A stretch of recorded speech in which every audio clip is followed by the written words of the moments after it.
Good morning friends. ఈరోజు మనము ఏ brokerage ఎంత ఛార్జెస్ చేస్తారు అనేది దాని గురించి తెలుసుకున్నాము. ఫస్ట్ ఆఫ్ ఆల్ నేను వాడేది వచ్చేసి ఆప్ స్టాక్ బ్రోకరేజ్. మీరు చూసుకోవచ్చు ఇక్కడ ఈ ఆప్ స్టాక్ బ్రోకరేజ్కి మనం ఈక్విటీ ఇంట్రాడే చేసినప్పుడు, ఈక్విటీ హోల్డింగ్స్ చేసినప్పుడు ఎంత ఛార్జెస్ అవుతుంది ఏమి అనేది ఒకసారి క్యాలిక్యులేషన్ తెలుసుకుందాము. First of all Upstox brokerage calculator ఒకటితే కన్నా ఫస్ట్ ఏదైతే వెబ్సైట్ వస్తుందో అది ఓపెన్ చేసినప్పుడు మనకు డైరెక్ట్గా ఇది ఓపెన్ అవుతుంది. ఈ విధంగా బ్రోకరేజ్ క్యాలిక్యులేటర్ అని. దీంట్లో ఇక్కడ వచ్చేసి ఇంట్రాడేకి డెలివరీకి 2 ఆప్షన్స్ వస్తాయి. ఇంట్రాడే క్యాలిక్యులేషన్ కావాలంటే ఇంట్రాడే సెలెక్ట్ చేయాలా, డెలివరీ క్యాలిక్యులేషన్ కావాలంటే డెలివరీ సెలెక్ట్ చేయాలా.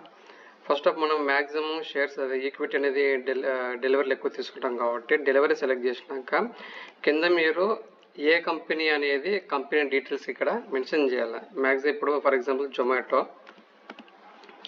జొమాటో దీనిలో ఎన్ఎస్సి బిఎస్సి ఉంది. ఎన్ఎస్సికి సపరేట్ బ్రోకరేజ్ ఛార్జెస్ అవుతుంది, బిఎస్సికి సపరేట్ ఛార్జెస్ అవుతుంది. ఎన్ఎస్సి అన్నప్పుడు ఎన్ఎస్సి సెలెక్ట్ చేస్తే కింద మీరు క్వాంటిటీ, మీరు ఎంత క్వాంటిటీ కొనాలనుకుంటున్నారు, ఏ ప్రైస్కి కొనాలనుకుంటున్నారు, ఏ ప్రైస్కి సెల్ చేయాలనుకుంటున్నారు.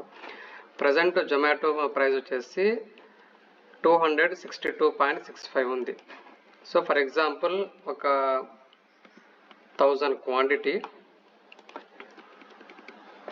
ప్రజెంట్ ప్రైస్ జొమాటో ఎంత ఉంది 262. జొమాటో హాల్ టైమ్ ఎంతకి వెళ్ళింది 277. ఈ వాల్యూస్ ఎంట్రీ చేస్తే మీకు టోటల్ నెట్ ఇక్కడ కింద మీకు టోటల్ బ్రేకప్ వస్తుంది. బ్రోకరేజ్ ఛార్జెస్ ఎంత, అదర్ ఛార్జెస్ ఎంత, బ్రేక్ ఈవెన్ ఛార్జెస్ అనేది నేను మీకు ఎక్స్ప్లెయిన్ చేస్తాను. బ్రేక్ ఈవెన్ ఛార్జెస్ అంటే ఏంది, అది ఎందువల్ల వస్తుంది అని. ఇక్కడ మీకు టోటల్ బై వాల్యూ వచ్చేసి మీ ఈ 1000 స్టాక్స్కి 262 చొప్పున 2,62,000 అనేది అమౌంట్ అవుతుంది. అదే మీరు 277కి సేల్ చేస్తే 2,77,000 అనేది టోటల్ అమౌంట్ అవుతుంది. ఇక్కడ మీరు చూసుకుంటే బ్రేకప్ బ్రోకరేజ్ ఛార్జెస్ ఎంత 40 rupees, STT CTT charges 539, transaction charges 18.6, DP charges 18.5, stamp duties 39, GST 13.97, total tax వచ్చేసి 669.91 అవుతుంది. ఇది బ్రేక్ ఈవెన్ పాయింట్ 0.67 ఎందుకు ఉందంటే కన్నా ఇప్పుడు ఫర్ ఎగ్జాంపుల్ మీరు 272 కాడ కొన్నారు, మీరు బాగా లాంగ్ టైమ్ 262 రీచ్ కాకుండా 262కి కొద్దిగా ప్రాఫిట్ వస్తే ఎగ్జిట్ అవుదాం అనుకునే టైంలో 262.65 ఎంట్రీ చేస్తే మీకు ఇక్కడ నెట్ పిఎంఎల్ ఎంత వచ్చింది -4.95 అంటే మీరు 262.7కి ఎగ్జిట్ అయితే 45 రూపాయలు ప్రాఫిట్ వస్తుంది. అదేంది ఇవన్నీ డిటెక్షన్స్ అన్నీ పోను మీకు వచ్చే ప్రాఫిట్ అనేది ఓన్లీ 45 రూపీస్ మాత్రమే అనమాట.